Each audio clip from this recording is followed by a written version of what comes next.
దొండకాయ పెసరపప్పు ముద్ద కూర తయారు చేసుకోవడానికి కావాల్సిన పదార్థాలు ఏంటో చూసేద్దాం. దొండకాయ పెసరపప్పు ముద్ద కూర తయారు చేసుకోవడానికి కావాల్సిన పదార్థాలు: దొండకాయ ముక్కలు 1 కప్పు, నానబెట్టుకున్న పెసరపప్పు 1 కప్పు, పచ్చిమిర్చి 3, సోంపు కొద్దిగా, పసుపు 1/2 టేబుల్ స్పూన్, కరివేపాకు కొద్దిగా, వాము చిటికెడు, కారం 1 టేబుల్ స్పూన్, ఉప్పు తగినంత, నెయ్యి 2 టేబుల్ స్పూన్లు, పోపు దినుసులు 1 టేబుల్ స్పూన్, ఎండుమిర్చి 4, టొమాటో 1, నూనె 2 టేబుల్ స్పూన్లు. దొండకాయ పెసరపప్పు ముద్ద కూర తయారు చేసుకోవడానికి కావాల్సిన పదార్థాలన్నీ కూడా రెడీగా ఉన్నాయి. దీనికోసం మనం దొండకాయని చిన్న ముక్కలుగా ఇలా కట్ చేసుకున్నామండి. ఆ తర్వాత పెసరపప్పును లైట్గా నానబెట్టుకున్నాం, టొమాటో ముక్కలు కట్ చేసుకున్నాం, అంతే. ఇక మిగతావన్నీ కూడా సింపుల్గా చేసుకున్నది. సింపుల్ వంటే అండి, పేరు ఏదో పెద్దగా ఉంది కదా అని వంట కూడా పెద్దగా ఉంటుంది అనుకోకండి, చాలా సింపుల్. అయితే దొండకాయ గురించి మనం మాట్లాడుకోవాలి. దొండకాయ చాలా రకాల ఉపయోగాలు ఉన్నాయి దొండకాయతో. ఇది మనకు క్యాన్సర్ని తగ్గించేటువంటి కణాలు ఉంటాయి తెలుసా దీంట్లో, చాలా మందికి తెలియని విషయం. అలాగే ఇందులో థయమైన్ అనేటువంటి ఎలిమెంట్ కూడా ఉంటుంది, అంటే నిద్ర చాలా బాగా పడుతుంది. ఓవరాల్ బ్రెయిన్కి కూడా చాలా చాలా మంచిది. అంటే మనకు మెదడుకి, పిల్లలకు కూడా దొండకాయ తినండి అని చెప్తూ ఉంటారు, ఎందుకంటే బ్రెయిన్ డెవలప్మెంట్కి చాలా బాగా పనిచేస్తుంది అది. దాంతోపాటు మనం పెసరపప్పును కూడా వాడుతున్నాం. సో పెసరపప్పులో ఏంటి అంటే అధికంగా protein, fibre, iron, calcium, potassium, తర్వాత విటమిన్ బి, సి ఇవన్నీ కూడా ఉంటాయి. అండ్ మనకు పెసరపప్పు తినడం వల్ల గ్యాస్ తక్కువ అవుతుంది. గ్యాస్ అంటే ఎక్కువ గ్యాసీ అవ్వదు పిల్లలకైనా. అందుకే పిల్లలకి ఎక్కువ కిచిడీలో పెసరపప్పు వేస్తూ ఉంటారు బియ్యంతో పాటు, ఎందుకంటే కొంచెం మన గ్యాసీ ఎలిమెంట్ తక్కువగా ఉంటుంది కందిపప్పుతో పోల్చుకుంటే. సో మరి అటువంటి పెసరపప్పుతో దొండకాయతో మనం ఈరోజు ఈ ముద్ద కూర తయారు చేసుకోబోతున్నాం. ఫస్ట్ మనం ఏం చేయాలంటే, ఇలా ఒక ఆవిరి పాత్ర తీసుకున్నాం కదా, ఆవిరి పాత్రలోనే మెయిన్ వంట మొత్తం దీంట్లోనే చేసుకుంటున్నాం.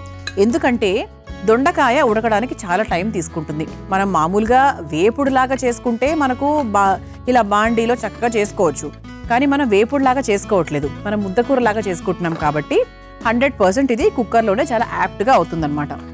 ముందుగా స్టవ్ వెలిగించేసుకుందాం.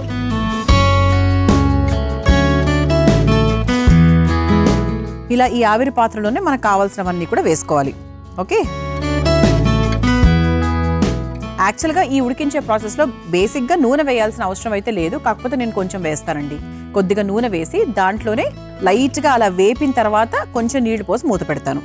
ముందుగా కాస్త నూనె అయినా నెయ్యి అయినా ఏదైనా పర్వాలేదు, కొంచెం వేస్తున్నాను. అంటే ఈవెన్ మనకు పప్పులు ఉడికించుకునేటప్పుడు కూడా కొంచెం నూనె వేయమంటారు పైన వాటర్ పోసిన తర్వాత. అలాగే కాస్త కొంచెం నెయ్యి కూడా వేసుకుందామండి. ఇప్పుడు మనము ఈ ఆవిరి పాత్రలో కావాల్సినవన్నీ కూడా ఒక్కొక్కటిగా వేసుకోవచ్చు. ముందుగా కొంచెం సోంపు, అంటే సోంపు వల్ల కొంచెం డిఫరెంట్ టేస్ట్ వస్తుంది. అంటే మనం చేసే వంటలకు, నార్త్ ఇండియన్ వాళ్ళు చేసే వంటలకు కొంచెం డిఫరెన్స్ ఉంటుంది, ఎందుకంటే వాళ్ళు ఇటువంటి ఇంగ్రీడియంట్స్ కొన్ని ఎక్కువ వాడతారు. మనం వాడడం కాబట్టి ఆ రుచి మనకు రాదు, మనకేదో కొత్తగా అనిపిస్తుంది అన్నమాట వాళ్ళది. ఆ తర్వాత కాస్త వాము, డైజెషన్ పరంగా చూసుకున్నా కూడా వాము చాలా మంచిది పిల్లలకైనా ఎవరికైనా సరే. ఆ తర్వాత కొంచెం పసుపు, అలాగే కారానికి సరిపడా పచ్చిమిరపకాయలు వేసి ఒక్కసారి వేయించేసుకుందాం. ఆ తర్వాత కొంచెం కరివేపాకు దీంట్లో వేసుకుందాం, అలాగే పోపులో కూడా తర్వాత మనం వేసుకోవచ్చు. ఆ తర్వాత టొమాటో ముక్కలు,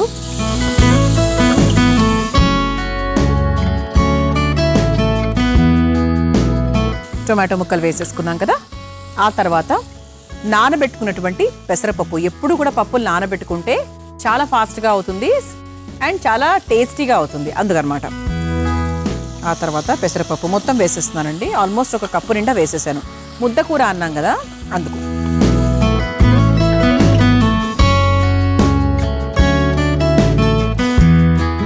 ఆ తర్వాత మనం ముందుగా చిన్న చక్రాల్లాగా కట్ చేసుకున్నటువంటి దొండకాయలను కూడా వేసేస్తున్నాను.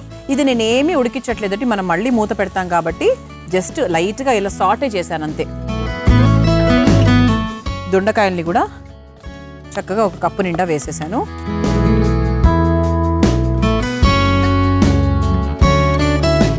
ఇందులో ప్రస్తుతానికి నేను ఉప్పు వేయను, ఎందుకంటే ఉప్పు వేయడం వల్ల అప్పుడప్పుడు కూర సరిగ్గా ఉడకకపోవడము, పప్పు లేటుగా ఉడకడము అలా జరుగుతుంది కాబట్టి ప్రస్తుతానికి నేను ఉప్పు అయితే ఏం వేయట్లేదు, కారం మాత్రం వేస్తున్నాను.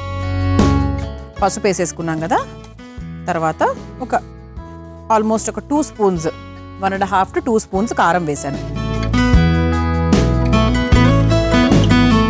కొన్ని పచ్చిమిరపకాయలు వేసుకున్నాం కదా, అంటే కొంచెం కారం కూడా దానికి సమానంగా వేసుకున్నాం.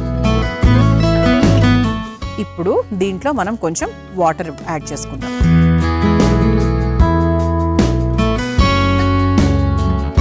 ఇలా కలుపుకుంటే మనకి ఎంత కావాలి ఏంటి అని క్లారిటీ వస్తుంది.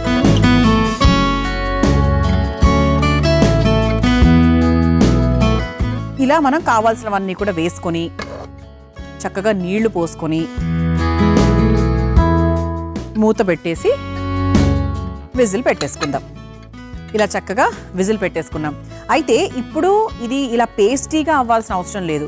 సో ముద్దకూర అంటే నార్మల్గా చక్కగా అంటే మనకి లైట్ ఉడికితే సరిపోతుంది. 90% వరకు పేస్ట్గా ఇలా మన కిచిడీలాగా అలా అవ్వాల్సిన అవసరం లేదు. ఎందుకంటే ఇది కూర కాబట్టి కూరలాగానే అవ్వాలి. ఓకే, సో దీని తర్వాత మనం చక్కగా పోపు వేసేసుకోవడమే. చాలా సులభం అండి. ఎందుకంటే దొండకాయ పెసరపప్పు కాంబినేషన్ చాలా బాగుంటుంది. దట్టు ఒక పప్పు కలుస్తోంది కాబట్టి చాలా కమ్మగా కూడా ఉంటుంది. పిల్లలకు కూడా చాలా నచ్చుతుంది. ప్రెషర్ కూడా పోయిందండి,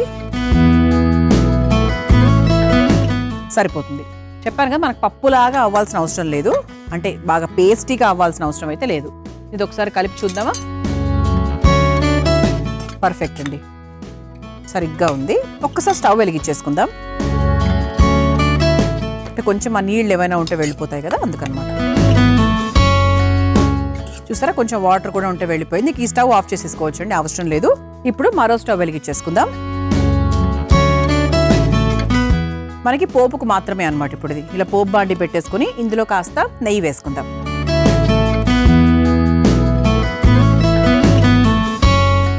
నెయ్యితో పోపేస్తే కమ్మగా ఉంటుంది కదా, అదనమాట. నెయ్యి కాస్త కరిగిన తర్వాత పోపు దినుసులు అన్నీ ఉన్నాయండి. ఆవాలు, జీలకర్ర అన్నీ ఉన్నాయి. ఆ తర్వాత ఎండుమిరపకాయలు,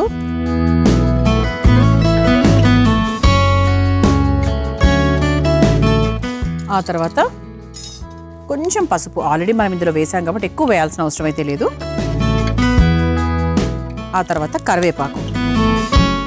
ఈ స్టవ్ ఆఫ్ చేసేసుకోవచ్చండి, పోపు స్టవ్. మనం ఇంతవరకు ఉప్పు యాడ్ చేయలేదు కాబట్టి ఈ కూరలో చివరిగా కాస్త ఉప్పు వేసేసుకుందాం. మనం ఉడికించేటప్పుడు ఉడకదు అని చెప్పి మనం వేసుకోలేదు కాబట్టి చివరిగా ఉప్పు వేసేసుకొని బాగా కలిపేసుకొని, ఇదిగోండి ఇలా చక్కగా బౌల్ రెడీగా ఉంది కాబట్టి సర్వింగ్ బౌల్లోకి ముందుగా కూర తీసేసుకుందాము. దాని మీద నుంచి మనం పోపు వేసుకోవచ్చు. పోపుని కూరలోకి వేసుకొని ఆ తర్వాత సర్వ్ చేసుకున్నా కూడా పర్వాలేదు.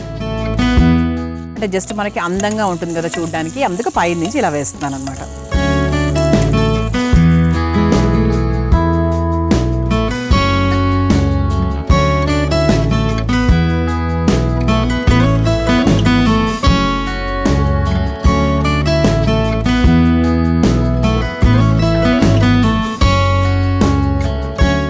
ఇలా చక్కటి కమ్మటి అని చెప్తానండి 100%. ఎందుకంటే ఏ పప్పులు వేసి ఉడికించినా కూడా ఆ వంట చాలా కమ్మగా ఉంటుంది.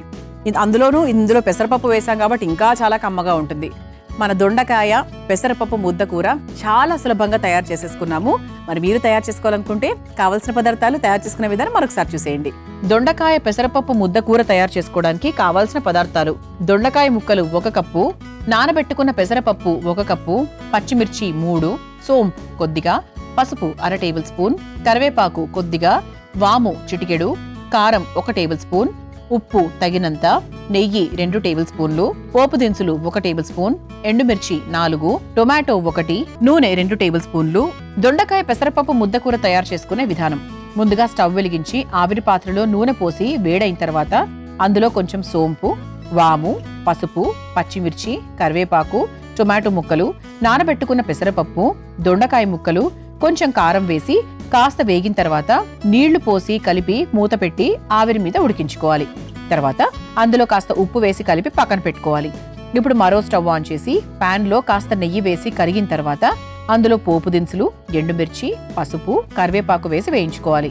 ఇప్పుడు ఉడికించుకున్న దొండకాయ మిశ్రమాన్ని ఒక సర్వింగ్ బౌల్లోకి తీసుకుని వేయించుకున్న పోపు వేసి సర్వ్ చేసుకుంటే ఎంతో రుచికరమైన దొండకాయ పెసరపప్పు ముద్ద కూర రెడీ.